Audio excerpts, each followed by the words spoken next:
Chapter 13. Man as a Predatory Animal. Not less than 80% of all crimes are property crimes, and it seems probable that of the rest most arise from the same motives. If we look at civilization as the result of that seesaw trend of the race from naturalism to artificialism, we may get a flexible view of life that will be in accordance with the facts, and will help us to get rid of the arbitrary division of man's history into the three periods termed savagery, barbarism, and civilization. However desirable this division may be for historic purposes in general, it is only confusing in an effort to study the nature of man. In the life and origin of the race, the fact is always evidenced that the ego, through its growth and persistence, is always drawing to itself from the current of environment all things which it feels desirable to its life and growth. This must be a necessary condition of survival. In the long journey from amoeba to man, any circumstance causing a complete halt for even a brief period meant extinction, while even a persistent interference produced a weakened organism, if not an arrest of development. This, then, is the origin of the master instinct, hunger.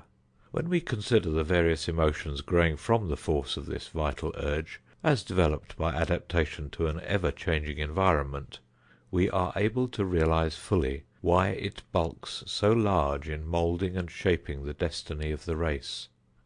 All psychologists are agreed in classing under the nutritive instincts such activities as acquisition, storing, and hoarding. During a period variously estimated as 250,000 to 2 million years, man and his animal antecedents responded to the hunger instinct in the manner and by the same methods as did the various jungle animals. He secured his prey by capture, or killed it wherever found, the one condition being his power to get and to hold. Later, tribal organization arose, and food and shelter were held in common.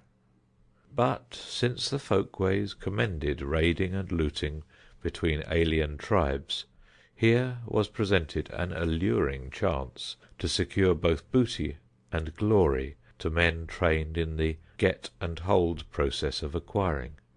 For thousands of years, life itself depended upon this unerring exercise. It was during the period outlined that man developed his big brain, cerebrum, involving the central nervous system. Furthermore, it was developed by and trained to these particular reactions. The far-reaching control of the mind must be remembered, as upon this, through his racial heritage, must be based his conflicting impulses. These must be reckoned with in our conclusions with regard to present-day behavior, economic or otherwise. During the last 30 years, psychological laboratories, aided by physiology, through oft-repeated experiments conducted with newly invented weighing and measuring instruments of marvelous accuracy, have put us in possession of an array of facts unknown to students of earlier periods who sought the why and how of man's erratic actions as a social animal. It is constantly being demonstrated that under given conditions, moved by appropriate stimuli, the human animal inevitably and surely reacts the same as does inorganic matter. If we understand intelligence to be the capacity to respond to new conditions, we can measurably see and at least partly understand the constant interplay of heredity and environment. Between these there is no antagonism. The sum of life experiences consists solely in the adjustments required to enable the sentient organism, man or beast, to live.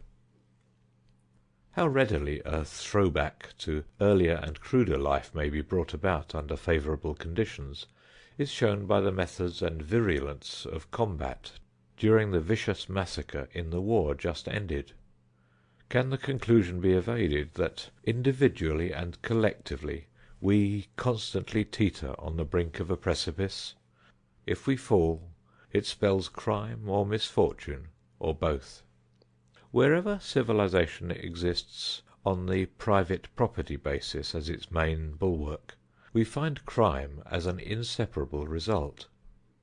Man, by virtue of his organic nature, is a predatory animal. This does not mean that he is a vicious animal. It simply means that man, in common with the eagle and the wolf, acts in accordance with the all-impelling urge and fundamental instincts of his organic structure.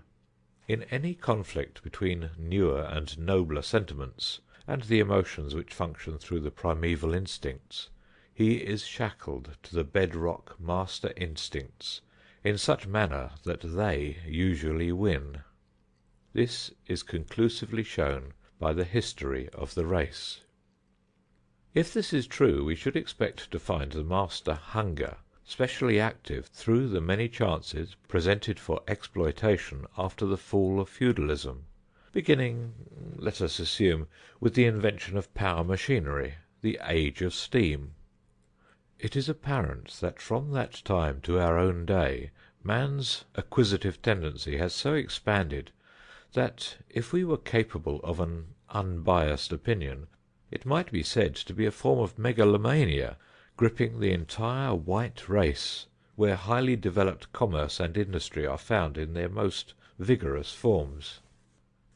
If our theory is correct, we should expect to find the most energetic and enterprising nations showing a greater ratio of property crimes than the invalid and feeble nations. This would more certainly be true where political constitutions by letter and spirit encourage and promote individual development, mental and industrial. When this condition exists with abundant natural resources, such as often may be found in what we term a new country, it furnishes the chance for the most vigorous functioning of whatsoever may be the dominant qualities inherent in the tendencies and aspirations of a people. The United States of America, among the nations, meets these conditions, and we find here the highest ratio of property crimes per capita. This holds as to all such crimes, both minor and major, which are far in excess of those of any other nation, as shown by statistics. It seems clear that this explanation shows the main reason for the seemingly abnormal number of property crimes in the United States. Man's infinitely long past developed the hunger instinct, which made him take directly and simply where he could and as he could. This is always urging him to supply his wants in the simplest way, regardless of the later restrictions that modern civilization has placed around the getting of property. With the weaker intellectually and physically, these instincts are all controlling. The superficial and absurd theories that his excesses are due to the lack of the certainty of punishment take no account of the life experience and the inherent structure of man. Especially in our large cities, with their great opportunities for the creation and accumulation of wealth, the lust of power is shown by the nerve-wracking efforts to obtain wealth by the most reckless methods. The emotion drives us to spend extravagantly and conspicuously, that we may inspire the envy of our neighbours by our money and power. This is an old emotion securing a new outlet, and tenfold magnified in force through modern conditions in commercial and industrial life. Is it not plain that in America it has assumed the form of an obsession, biting us high and low until we reek of it? It is likewise clear that it is a menace to any abiding peace and welfare, that it is still growing and leaving a bitter harvest of neurasthenics in its wake. The criminologist must face the fact that, in spite of contrary pretenses by most of our social doctors, we are still, in our workaday life, guided almost exclusively by the mores, the folkways of old, founded on expediency, as revealed by experiences, and acquired by the only known process, that of trial and error. If this be true, it clearly follows that in order to conserve any vestige of a civilization, we must realize the fact that property crimes are the normal results of the complex activities making up the treadmill called civilization. We must likewise realize that to modify these crimes, we must modify the trend of the race.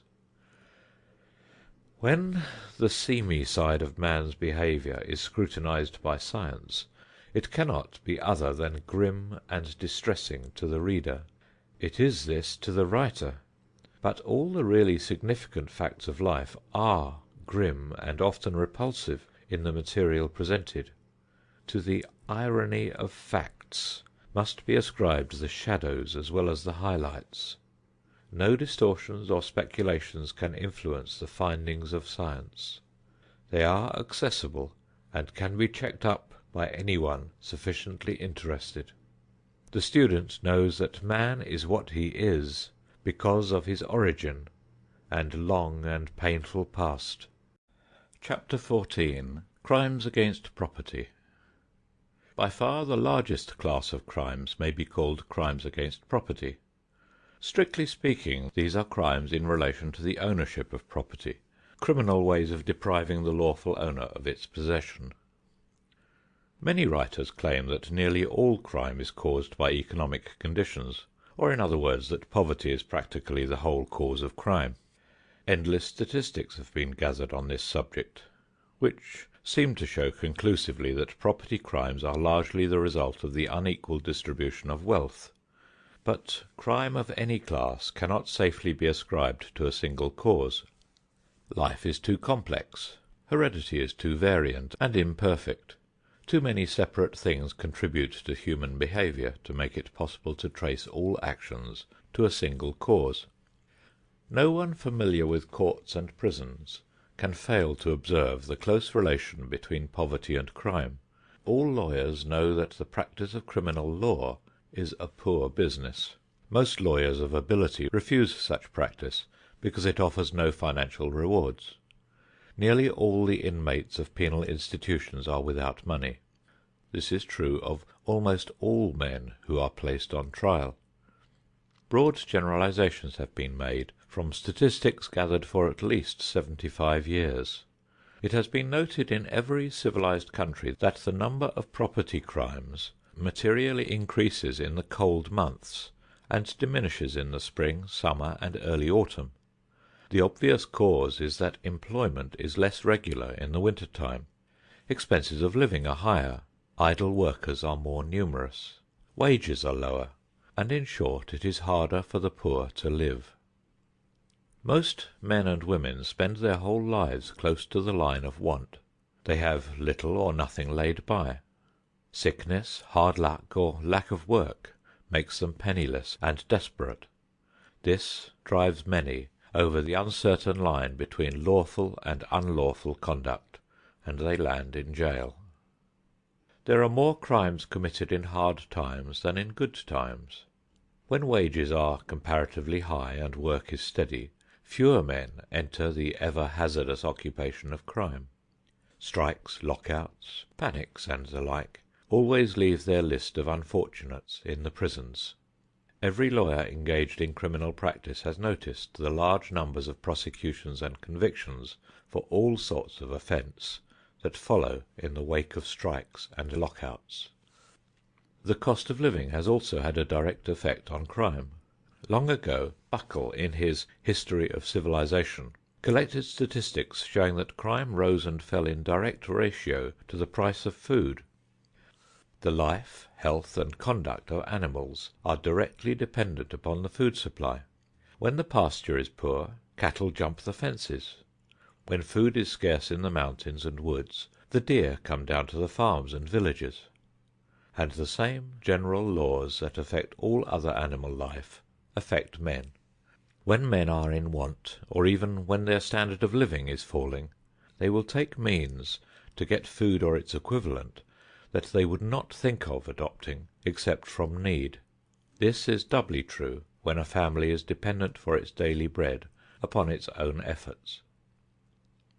Always bearing in mind that most criminals are men whose equipment and surroundings have made it difficult for them to make the adjustments to environment necessary for success in life, we may easily see how any increase of difficulties will lead to crime.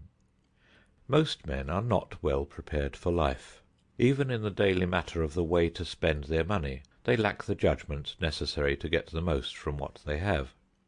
As families increase, debts increase, until many a man finds himself in a net of difficulties with no way out but crime. Men whose necessities have led them to embezzlement and larceny turn up so regularly that they hardly attract attention. Neither does punishment seem to deter others from following the same path, although the danger of detection, disgrace, and prison is perfectly clear. Sometimes, of course, men of education and apparent lack of physical defect commit property crimes. Bankers often take money on deposit after the bank is insolvent. Not infrequently they forge notes to cover losses, and in various ways manipulate funds to prevent the discovery of insolvency. As a rule, the condition of the bank is brought about by the use of funds for speculation, with the intention of repaying from what seems to be a safe venture. Sometimes it comes through bad loans and unforeseen conditions. Businessmen and bankers frequently shock their friends and the community by suicide on disclosures showing they have embezzled money to use on some financial venture that came to a disastrous end. These cases are not difficult to understand.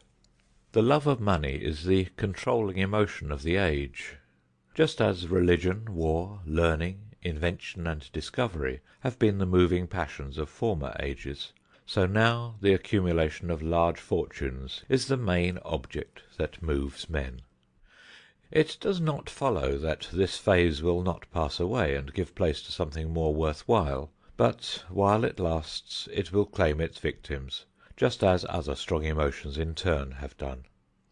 The fear of poverty, especially by those who have known something of the value of money, the desire for the power that money brings, the envy of others, the opportunities that seem easy, all these feelings are too strong for many fairly good machines, and bring disaster when plans go wrong. Only a small portion of those who have speculated with trust funds are ever prosecuted. Generally the speculation is successful, or at least covered up. Many men prefer to take a chance of disgrace or punishment or death rather than remain poor. These are not necessarily dishonest or bad. They may be more venturesome or more unfortunate. At any rate, it is obvious that the passion for money, the chance to get it, the dread of poverty, the love of wealth and power were too strong for their equipment.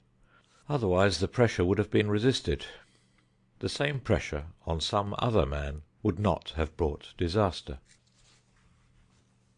The restrictions placed around the accumulation of property are multiplying faster than any other portions of the criminal code.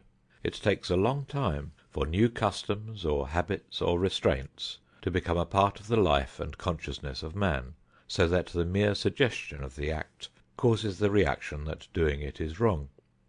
No matter how long some statutes are on the books, and how severe the penalties, many men never believe that doing the forbidden act is really a crime. For instance, the violation of many revenue laws, game laws, prohibition laws, and many laws against various means of getting property are often considered as not really criminal.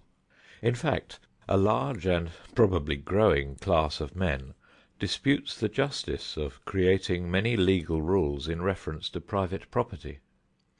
Primitive peoples, as a rule, held property in common. Their inhibitions were few and simple. They took what they needed and wanted in the easiest way. There is a strong call in all life to hark back to primitive feelings, customs, and habits.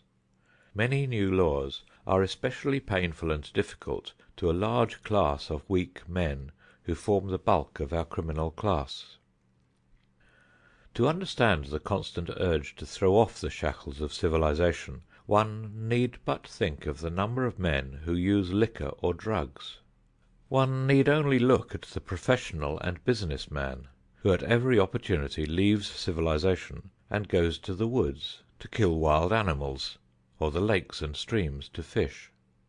The call to live a simple life, free from the conventions, customs, and rules, to kill for the sake of killing, to get to the woods and streams and away from the brick buildings and stone walls, is strong in the constitution of almost every man.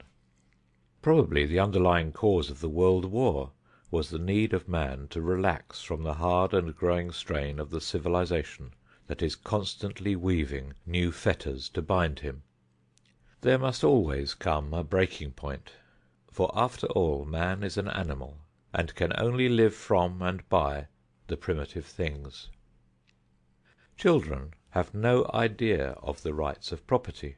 It takes long and patient teaching, even to the most intelligent, to make them feel that there is a point at which the taking of property is wrong.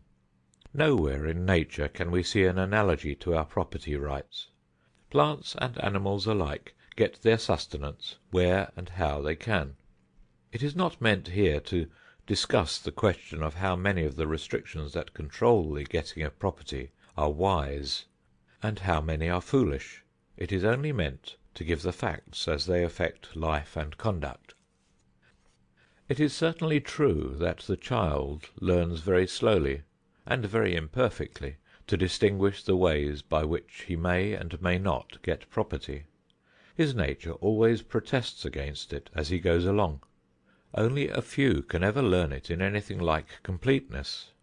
Many men cannot learn it, and if they learned the forbidden things, they would have no feeling that to disobey was wrong.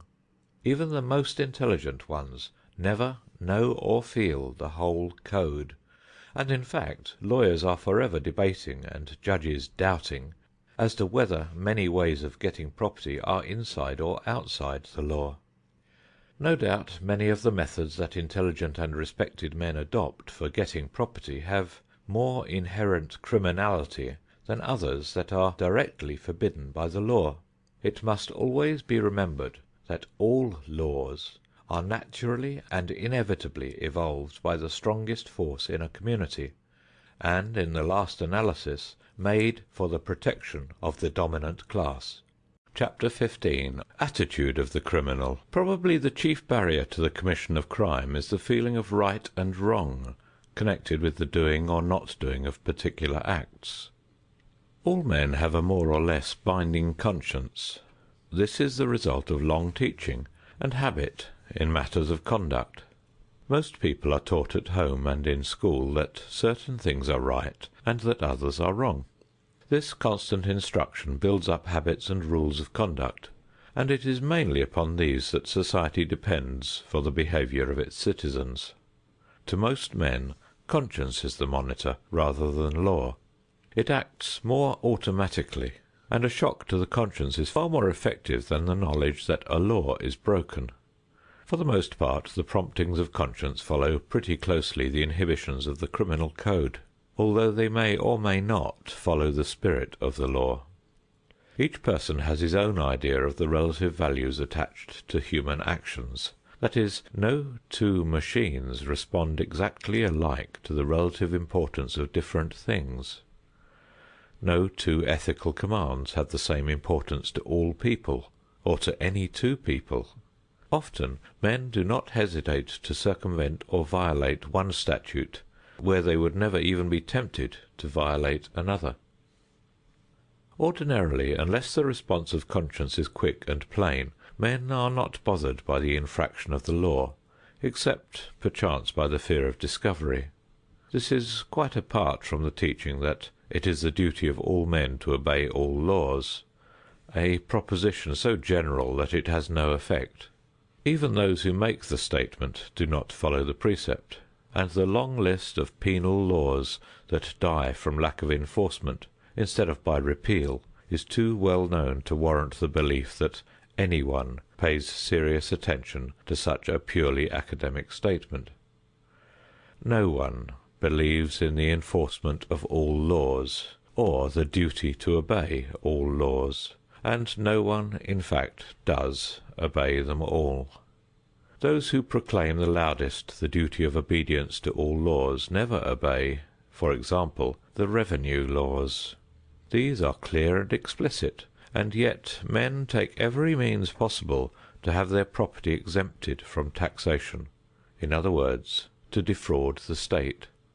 This is done on the excuse that everyone else does it, and the man who makes a strict return according to law would pay the taxes of the shirkers. While this is true, it simply shows that all men violate the law when the justification seems sufficient to them. The laws against blasphemy, against Sunday work and Sunday play, against buying and transporting intoxicating liquors, and smuggling goods, are freely violated. Many laws are so recent that they have not grown to be folkways or fixed new habits, and their violation brings no moral shock. In spite of the professions often made, most men have a poor opinion of congressmen and legislators, and feel that their own conscience is a much higher guide for them than the law. Religions have always taught obedience to God, or to what takes his place. Religious commands and feelings are higher and more binding on man than human law. The captains of industry are forever belittling and criticizing all those laws made by legislatures and courts which interfere with the unrestricted use of property.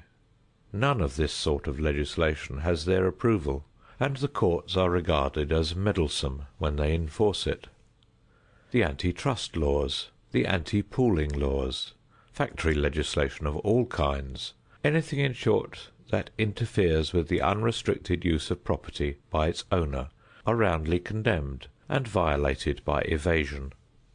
On the other hand, so much has been written and said in reference to the creation of the fundamental rights to own property, and these rights depend so absolutely upon social arrangements, and work out such manifest injustice and inequality, that there is always a deep-seated feeling of protest against many of our so-called property laws. From those who advocate a new distribution of wealth and condemn the injustice of present property rights, the step is quite short to those who feel the injustice and put their ideas in force by taking property when and where they are able to get it.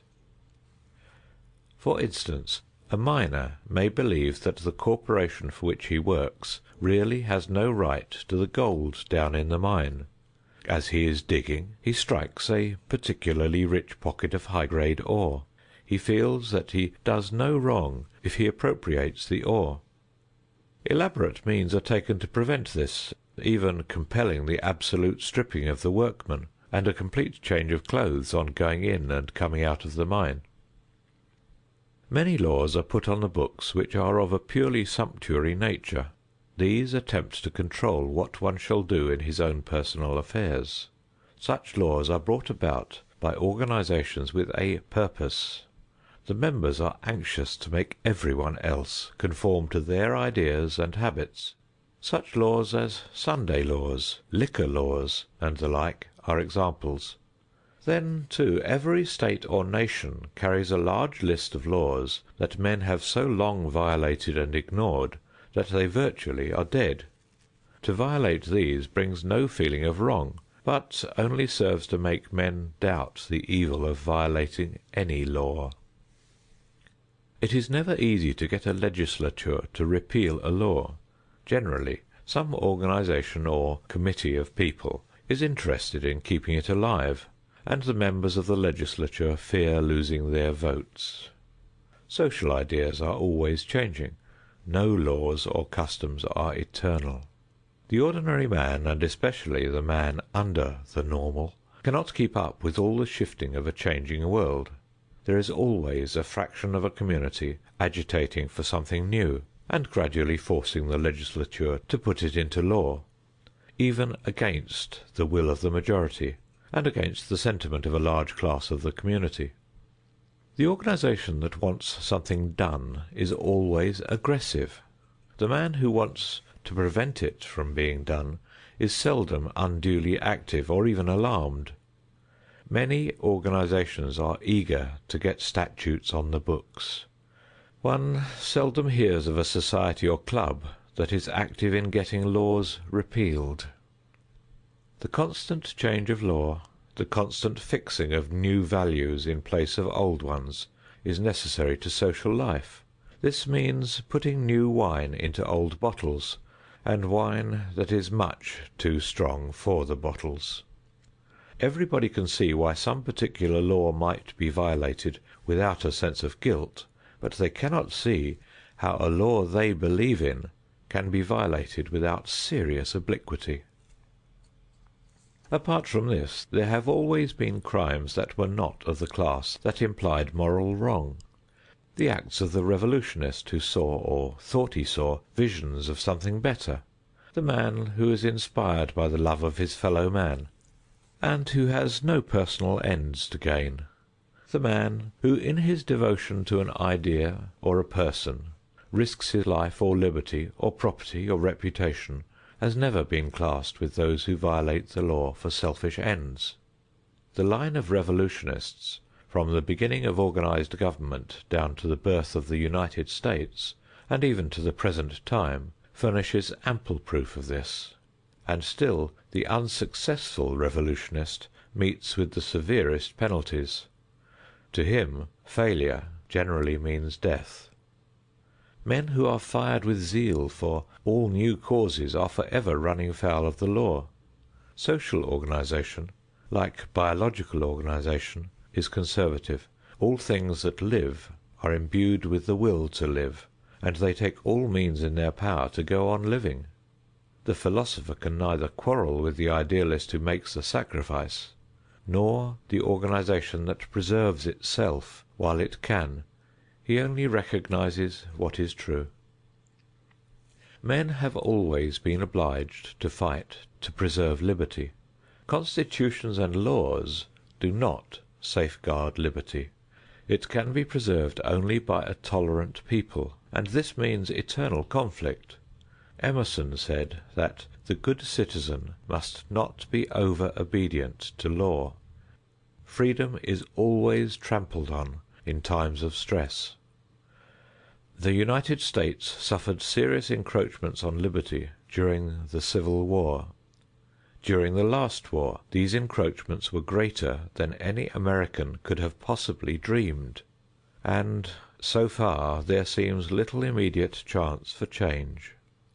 Still, the philosopher does not complain. He sees human passion for what it is, a great emotion that holds men in its grasp, a feeling that nothing can stand against. Opposition is destroyed by force, and often blind, cruel, unreasoning force. Sometimes, even worse, this force is created for selfish ends. There are always those who will use the strongest and highest emotions of men to serve their private, sordid ends. Changing social systems, new political ideas, the labor cause, all movements for religious, social, or political change have their zealots. They are met by the force of convention and conservatism ready to defend itself, and the clash is inevitable. It is easy to distinguish this sort of action from the things done by those who are known as criminals. Their acts are done to serve personal ends. Society may always punish both, but all men of right ideas will understand that the motive is different. The equipment and capacity of the men are different, and they are only in the same class because they each violate the law and are each responsive to emotions and to feelings that are of sufficient strength to compel action. Chapter 16. The Law and the Criminal. If one were ill with a specific disease, and he was sent to a hospital, every person who touched him, from the time his disease was known until he was discharged, would use all possible effort to bring him back to health.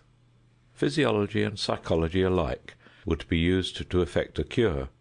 Not only would he be given surroundings for regaining health and ample physical treatment, but he would be helped by appeals in the way of praise and encouragement, even to the extent of downright falsehood about his condition, to aid in his recovery. if such is done of disease, why not of crime? Not only is it clear that crime is a disease whose root is in heredity and environment, but it is clear that with most men, at least when young, by improving environment or adding to knowledge and experience, it is curable. Still, with the unfortunate accused of crimes or misdemeanors, from the moment the attention of the officers is drawn to him until his final destruction, everything is done to prevent his recovery and to aggravate and make fatal his disease. The young boy of the congested districts who tries to indulge his normal impulses for play is driven from every vacant lot. He is forbidden normal activity by the police. He has no place of his own. He grows to regard all officers as his enemies instead of his friends. He is taken into court, where the most well-meaning judge lectures him about his duties to his parents, and threatens him with the dire evils that the future holds in store for him unless he reforms.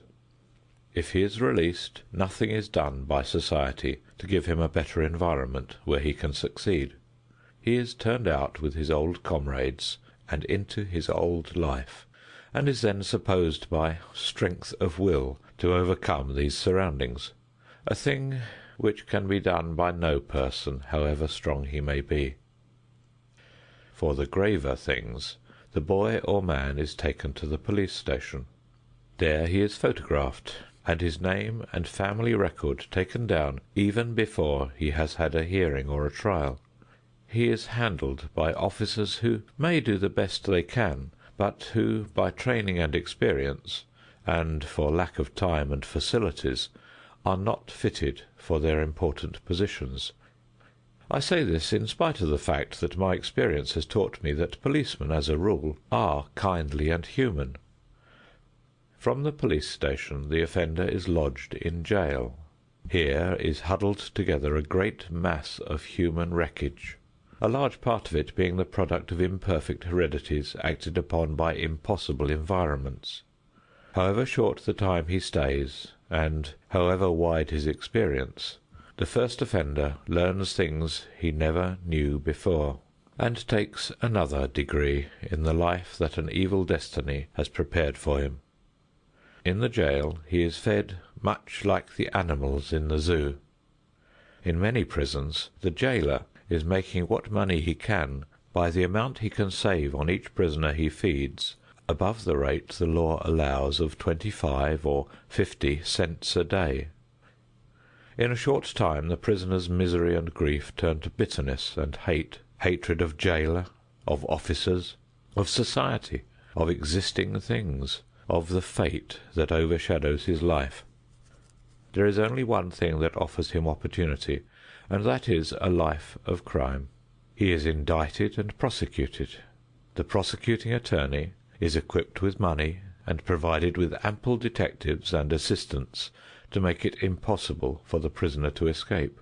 Everyone believes him guilty from the time of his arrest. The black marks of his life have been recorded at schools, in police stations, and examining courts. The good marks are not there, and would not be competent evidence if they were. Theoretically, the state's attorney is as much bound to protect him as to prosecute him, but the state's attorney has the psychology that leads to a belief of guilt, and when he forms that belief his duty follows, which is to land the victim in prison. It is not only his duty to land him in jail, but the office of the state's attorney is usually a stepping stone to something else, and he must make a record and be talked about. The public is interested only in sending bad folks to jail. No doubt there are very few state's attorneys who would knowingly prosecute unless they believed a man guilty of the offense, but it is easy for a state's attorney to believe in guilt. Every man's daily life is largely made up of acts from which a presumption of either guilt or innocence can be inferred, depending upon the attitude of the one who draws the inference. To a state's attorney or his assistants, the case is one that he should win. All cases should be won. Even though he means to be fair, his psychology is to win. No lawyer interested in a result can be fair. The lawyer is an advocate trying to show that his side is right, and trying to win the case. The fact that he represents the state makes no difference in his psychology. In fact, he always tells the jury that he represents the state and is as much interested in protecting the defendant as in protecting society. He does this so that the jury will give his statements more weight than the statements of the lawyer for the defense, and this very remark gives him an advantage that is neither fair nor right. The man on trial is almost always poor. It is only rarely that a poor man can get a competent lawyer to take his case. He is often handed over to the court for the appointment of a lawyer. The lawyer has no time or money to prepare a defense. As a rule, he is a beginner, not fitted for his job. If he wishes to take the case, he wants it only for the experience and advertising that it will bring. He is handed a case to experiment on, just as a medical student is handed a cadaver to dissect. If the defendant is in jail, he has little chance to prepare his case. If the defendant had any money, he would not know what to do with it. He is often a mentally defective person. His friends are of the same class and can do little to help him. The jury are told that they must presume him innocent, but the accusation alone carries with it the presumption of guilt, which extends to everyone connected with the case, even to the lawyer appointed to defend him. It is almost a miracle if the defendant is not convicted. Perhaps he is taken out to be hanged, the last act that society can do for him, or the convicted man is sent to prison for a long or shorter term. His head is shaved, and he is placed in prison garb. He is carefully measured and photographed in his prison clothes, so that if he should ever get back to the world, he will forever be under suspicion. Even a change of name cannot help him. While in prison, he works and lives under lock and key, like a wild animal, eager to escape. On certain days he is allowed to sit at a long table with other unfortunates like himself, and visit for an hour with mother or father or wife or son or daughter or friend on the other side. Other prisoners, so far as he can associate with them, are as helpless and hopeless and rebellious as he. How they will get out, and when, are their chief concerns. Many of their guards are very humane. Probably no one seeks to torture him, but the system and the psychology are fatal. He sees almost no one who approaches him with friendship and trust and a desire to help, except his family, his closest friends, and his companions in misery. He knows that the length of his term is entirely dependent upon officials whom he cannot see or make understand his case. He snatches at the slightest ray of hope. He is in despair from the beginning to the end. No prison has the trained men who, with intelligence and sympathy, should know and watch and help him in his plight. No state would spend the money necessary to employ enough attendants and aides with the learning and skill necessary to build him up. Money is freely spent on the prosecution from the beginning to the end, but no effort is made to help or save. The motto of the state is millions for offense, but not 1 cent for reclamation. As all things end, prison sentences are generally finished. The prisoner is given a new suit of clothes that betrays its origin and will be useless after the first rain, $10 in cash, and he goes out. His heredity and his hard environment have put him in. Now the state is done with him, and he is free. But there is only one place to go. Like any other released animal, he takes the same heredity back to the old environment. What else can he do? His old companions are the only ones who will give him social intercourse, which he needs first of all, and the only ones who understand him. They are the only ones who will be glad to see him and help him get a job. There is only one profession for which he is better fitted after he comes out than he was before he went in, and that is a life of crime. Of course, he is a marked man and a watched man with the police. When a crime is committed and the offender is not found, the ex-convict is rounded up with others of his class to see, perchance, if he is not the offender that is wanted. He is taken to the lock-up and shown with others to the witnesses for identification.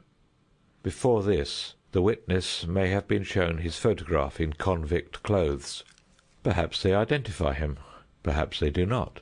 If identified, he may be the man, or he may not be. Anyhow, he has been in prison, and this is against him. Whenever he comes out, and wherever he goes, his record follows him as closely as his shadow. Even his friends suspect him. They suspect him even when they help him. Such is the daily life of these unfortunates. What can be done? I see nothing that the officers of the law can do. Officers represent the people. They reflect mob psychology. Even though an officer here and there rises above the crowd, as he sometimes does, it is of no avail. His place soon is filled by someone else. If only the public would understand! If only the public were more intelligent, which, in this case at least, would mean more human. If only the statement I repeat so often could be understood. There are no accidents. Everything is the result of law. All phenomena are a succession of causes and effects. The criminal is the result of all that went before him and all that surrounds him. Like every other mortal, he is a subject for pity and not for hatred. If society is not safe while he is at large, he must be confined and kept under guard and observation. He must be kept until he is safe and a favorable environment found for him. If he will never be safe for society, he should never be released. He must not be humiliated, made to suffer unduly, despised, or harried. He must be helped if he can be helped. This should be the second, if not the first, object of his confinement. Assuming that the scientific attitude toward crime should be accepted by those who make public opinion, and that this should become crystallized into written law, the problem would be easy. The officers of the state can, as a rule, be depended upon to deal properly and considerately with the known insane. The insane are more trying and difficult than the criminal. Courts and juries and the public, however, recognize their mental condition and do not visit them with vengeance. It is appreciated and understood that they cannot with safety be left at large, but they are given the care and consideration that their condition demands. If the criminal should be looked upon as are the creatures insane from natural causes, the state's attorney could then be trusted to prepare the case and do the best he could for all concerned. The defendant would no longer be a defendant. His case would be under investigation. His past life would be shown, his credits as well as his debits. He would need no lawyer, not even a public defender. No jury would be required, and the uncertainties and doubts that hang around judgments would be removed. There would be little chance for a miscarriage of justice. Even should there be, it would result in the speedy release of one against whom the public bore no ill will. One who was sick or insane would ordinarily not need a lawyer, as the state would bear him no malice, and make no effort to do more than investigate the case and present the facts. The whole matter should be a purely scientific attempt to find out the best thing to be done, both for the interest of the public and the interest of the man. No doubt in many cases men are convicted who are perfectly innocent of the crime of which they are accused. This is especially true with the poor, who can provide for no adequate defense, and who perhaps have been convicted before of some misdemeanor or crime. This is also often true in cases where there is great prejudice against the defendant, either on account of the nature of the case or of the defendant on trial. For instance, during the recent war, a wave of hysteria swept over the world, and courts and juries trampled on individual rights and freely violated the spirit of laws and constitutions. The close of the war left the same intense feelings of bitterness which made justice impossible in cases where the charge savored of treason and involved criticism of the government or advocacy of a change of political systems. Questions of race, religion, politics, labor, and the like have always awakened violent feelings on all sides, have made bitter partisans and strict lines of cleavage, and have made verdicts of juries and judgments of courts the result of fear and hatred. In spite of this, most of the inmates of prisons have done the acts charged in the indictments.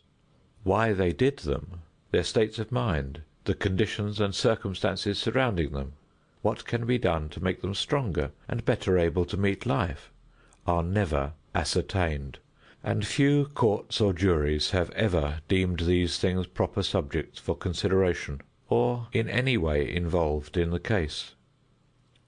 In law, every crime consists of two things, an act and an intent. Both are necessary to constitute legal guilt, and on the prevalent theory of moral guilt and punishment, both are necessary to make up criminal conduct. There can be no legal or moral guilt unless one intends wickedness, unless he deliberately does the act because he wishes to do wrong and knows he does wrong. The question then of moral guilt, which is necessary to the commission of a criminal act, touches all the questions suggested, and many more. Even if freedom of action is to some degree assumed, the question still remains as to the degree of guilt in fixing punishment and responsibility. The question involves the make-up of the man, his full heredity, so far as it can be known. Most of every man's heredity is hidden in the mist and darkness of the past. He inherits more or less directly through an infinite number of ancestors, reaching back to primitive man and even to the animals from which he came. The remote ancestry is, of course, usually not so important as that immediately behind him. Still, plainly, his form and structure and the details of his whole machine, including the marvelously delicate mechanism of the brain and nervous system, are heritages of the very ancient past. Neither are the processes of inheritance well understood, nor subject to much control.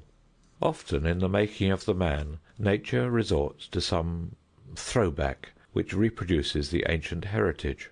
This can be seen only in general resemblances and behavior, for the genealogical tree of any family is very short and very imperfectly known, and the poor have no past. In 3 or 4 generations at the most, the backward trail is lost, and his family merged with the species of which he forms but a humble part. Enough, however, is known of ancestry and the infinite marks of inheritance on every structure, as well as enough of the reaction of the human machine to the varied environment that surrounds it, to make it clear that if one were all-seeing and all-wise, he could account in advance for every action of every man. More than this, he could see in the original fertilized cell all its powers, defects, and potentialities, and could in the same manner look down through the short years during which the human organism, grown from the cell, shall have life and movement, and could see its varied environment. If one could see this with infinite wisdom, he could infallibly tell in advance each step that the machine would take, and infallibly predict the time and method of its dissolution. To be all-knowing is to be all-understanding, and this is infinitely better than to be all-forgiving. To get this knowledge of the past of each machine is the duty and work of the tribunal that passes on the fate of a man. It can be done only imperfectly at best. The law furnishes no means of making these judgments. All it furnishes is a tribunal where the contending lawyers can fight, not for justice, but to win. It is little better than the old wager of battle, where the parties hired fighters and the issue was settled with swords. Oftentimes the only question settled in court is the relative strength and cunning of the lawyers. The tribunal, whose duty it is to fix the future place and status of its fellow men, should be wise, learned, scientific, patient, and humane. It should take the time and make its own investigation, and it can be well done in no other way. When public opinion accepts the belief that punishment is only cruelty, that conduct is a result of causes, and that there is no such thing as moral guilt, investigations and sorting and placing of the unfortunate can be done fairly well. The mistakes will be very few and easily corrected when discovered. There will be no cruelty and suffering. The community will be protected and the individual saved. Neither will this task be so great as it might seem at first glance. Trials would probably be much shorter than the endless, senseless bickering in courts, the long time wasted in selecting juries, and the many irrelevant issues on which guilt or innocence are often determined make necessary now. Most of the criminal cases would likewise be prevented if the state would undertake to improve the general social and economic condition of those who get the least. Only a fraction of the money spent in human destruction, in war and out, would give an education adapted to the individual, even to the most defective. It would make life easy by making the environment easy. Only a few of the defective, physically and mentally, would be left for courts to place in an environment where both they and society could live. Perhaps sometime this work will be seriously taken up. Until then, we shall muddle along, fixing and changing and punishing and destroying. We will follow the old course of the ages, which has no purpose, method, or end, and leaves only infinite suffering in its path. Chapter 17. Repealing Laws. It is comparatively easy to get a penal statute on the books. It is very hard to get it repealed. Men are lazy and cowardly. Politicians look for votes. Members of legislatures and Congress are not so much interested in finding out what should be done as they are in finding out what the public thinks should be done. Often a law lingers on the books long after the people, no longer believing the forbidden thing to be wrong, have repealed it. The statute stays, to be used by mischievous people and by those who believe in the particular law. Often the unthinking lay hold of a catchword or a pet phrase and repeat and write it as if it were the last word in social science and philosophy. General Grant, when president, stumbled on such a silly combination of words, and surface thinkers have been repeating it ever since, simply because it sounds wise and pat. Grant once said that the way to repeal a bad law is to enforce it. Grant was not a statesman nor a philosopher. He was a soldier. He probably heard someone use this phrase, and it sounded good to him. Out of that has grown the further statement which courts and prosecutors have used to excuse themselves for the cruelty of enforcing a law that does violence to the feelings of the people. This statement is to the effect that so long as the law is on the books, it is the duty of officers to enforce it. The smallest investigation of the philosophy of law shows how silly and reactionary such statements are. One thing should be remembered. Laws really come from the habits, customs, and feelings of the people, as interpreted or understood by legislative bodies. When these habits and customs are old enough, they become the folk-ways of the people. Legislatures and courts only write them down. When the folk-ways change, the laws change, even though no legislature or judge has recorded their repeal. Since Professor Sumner of Yale University wrote his important book, Folkways, there is no excuse for any student not knowing that this statement is true. As a matter of fact, no court ever enforced all the written laws, or ever would, or ever could. Only a part of the discarded criminal law is ever repealed by other laws. The rest dies from neglect and lack of use. It is like the rudimentary parts of the human anatomy. Man's body is filled with rudimentary muscles and nerves that in the past served a purpose. These were never removed by operations, but died from disuse. Every criminal code is filled with obsolete laws, some of them entirely dead, others in the course of dissolution. They cannot be repealed by statute so long as an active minority insists that they remain on the books. When the great mass no longer wants them, it is useless to take the trouble to repeal them. The fugitive slave law was never believed in and never obeyed, and it was openly violated and defied by the great mass of the people of the North. The 14th and 15th Amendments to the Federal Constitution, and the statutes passed to enforce them, providing political and civil equality for the black man, and forbidding discrimination on railroads, in hotels, restaurants, theaters, and all public places, have never really been the law in any state in the Union. Their provisions have always been openly violated, and no court would think of enforcing them, for the simple reason that public sentiment is against it. Laws condemning witchcraft and sorcery, both in Europe and America, did their deadly work, and died, for the most part, without repeal. Sabbath laws of all sorts, forbidding work and play and amusements, are dead letters on the statute books of most states, in spite of many attempts to galvanize them into life. All kinds of revenue laws are openly violated. Most taxpayers of intelligence who own property violate the revenue law openly and notoriously, and all courts and officers, as well as the public, know it.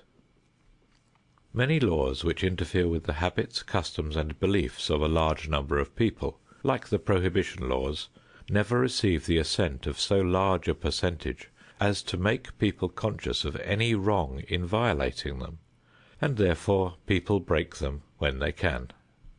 Often this class of law is enforced upon offenders who believe the law is an unwarrantable interference with their rights, and thus causes convictions where no moral turpitude is felt.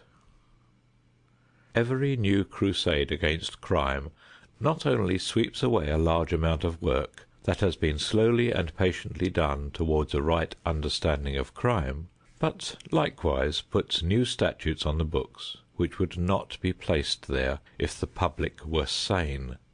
When it does not do this, it increases penalties which work evil in other directions and awe courts, juries, governors, and pardon boards, not only preventing them from listening to the voice of humanity and justice, but causing them to deny substantial rights and wreak vengeance and cruelty upon the weak and helpless. Chapter 18. Is crime increasing? The question is often asked, is crime increasing? Statistics of all kinds can be gathered on this subject. In the main, they seem to show that crime is on the increase in most civilized countries. It is very unsafe to use statistics without at the same time considering all the questions on which conduct rests. An increase of crime, as shown by statistics, may mean that the records are kept more completely than in former times. It may mean temporary causes like bad times are adding to the number of arrests and convictions. It may mean new classifications. It may mean that figures are based on arrests instead of convictions. It may include misdemeanors with graver offenses. It may or may not include repeaters. Statistics in any field are useful, but usually for broad generalizations, and they must always be interpreted by men of experience who are not interested in the results. Still, on the whole, it is probable that statistics show that crime is on the increase. What have reason and human experience to say on the subject? We should always bear in mind that crime can never mean anything except the violation of law, when the violator is convicted; that it has no necessary reference to the general moral condition of man. Is the number of criminal convictions growing? And if so, why? In the first place, the criminal code is lengthening every year. When civilized man began making criminal codes, there were comparatively few things forbidden.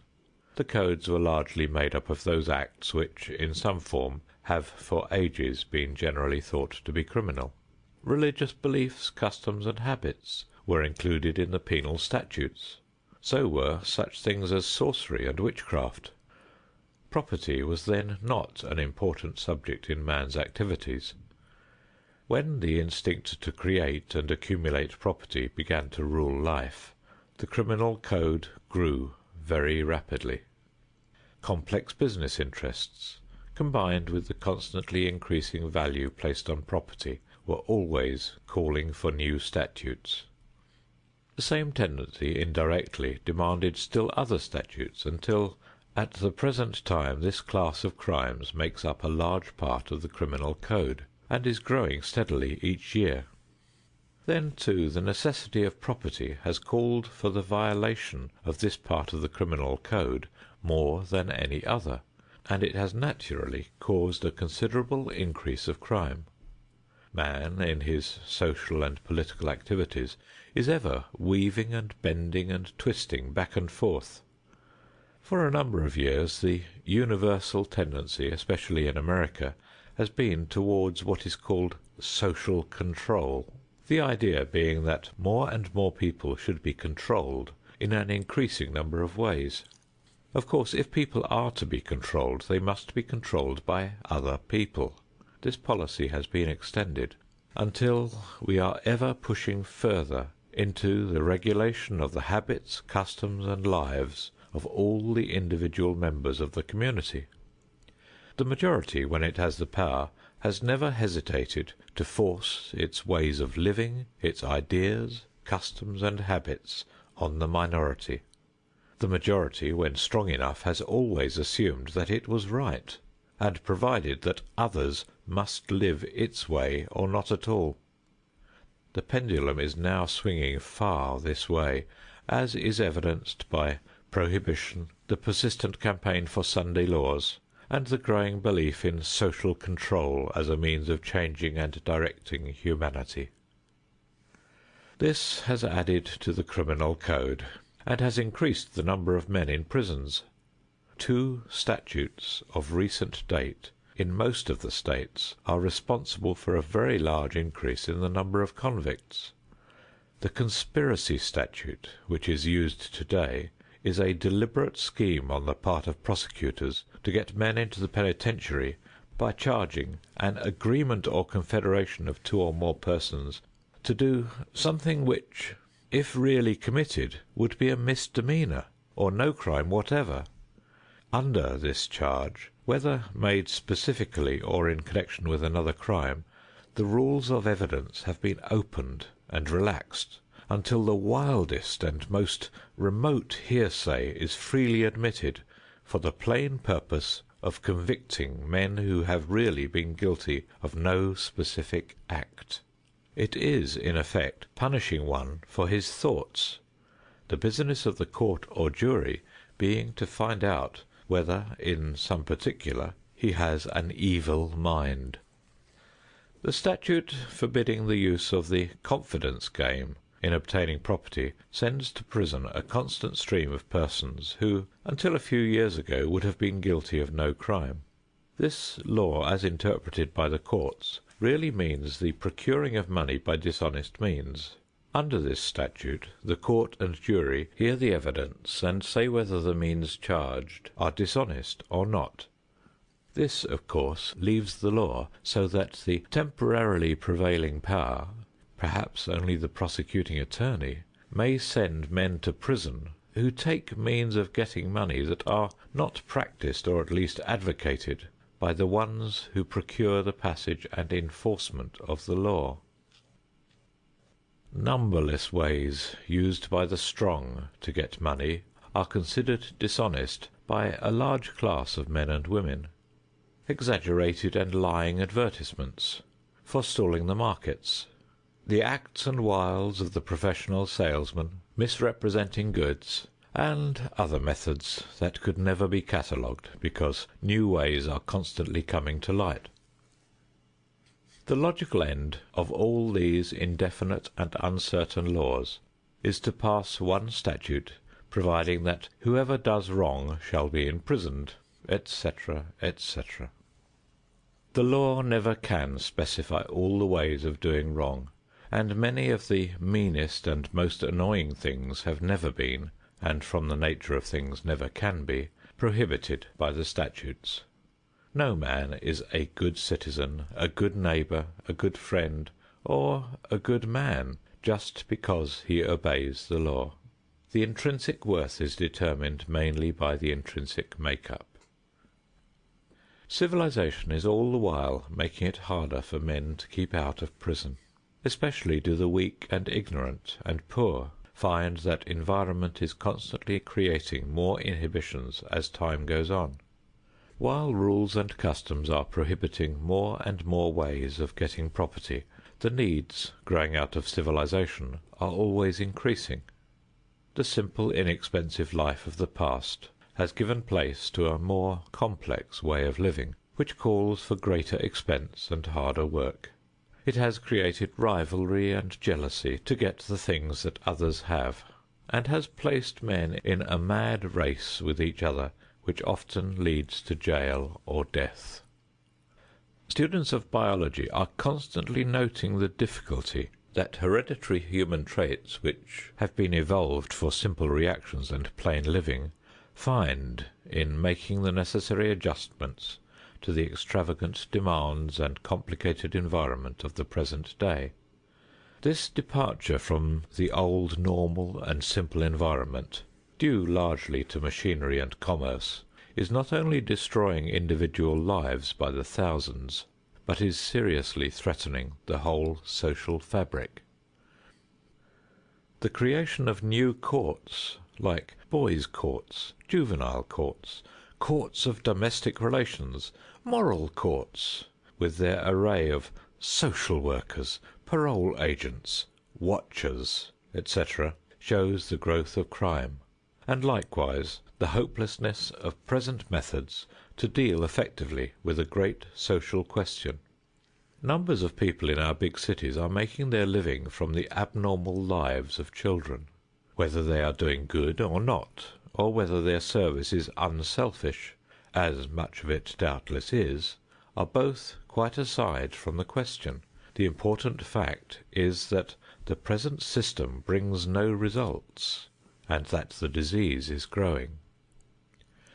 Instead of any considerable number of people taking hold of the question of crime, as physicians have taken hold of disease, and seeking to find its cause, and to remove that cause, we content ourselves with prosecuting and punishing and visiting with misery and shame not only the boys and girls, the men and women, who are the victims of life, but the large number of fathers, mothers, brothers, sisters, sons and daughters, whose lives are ruined by a catastrophe with which at least they had nothing to do.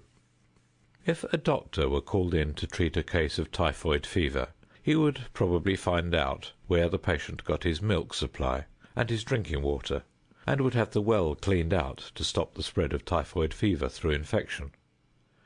A lawyer called to treat the same kind of a case, legally speaking, would give the patient 30 days in jail, thinking that this treatment would effect a cure.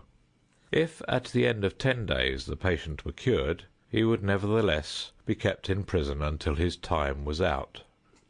If at the end of 30 days the disease was more infectious than ever, the patient would be discharged and sent upon his way to spread contagion in his path.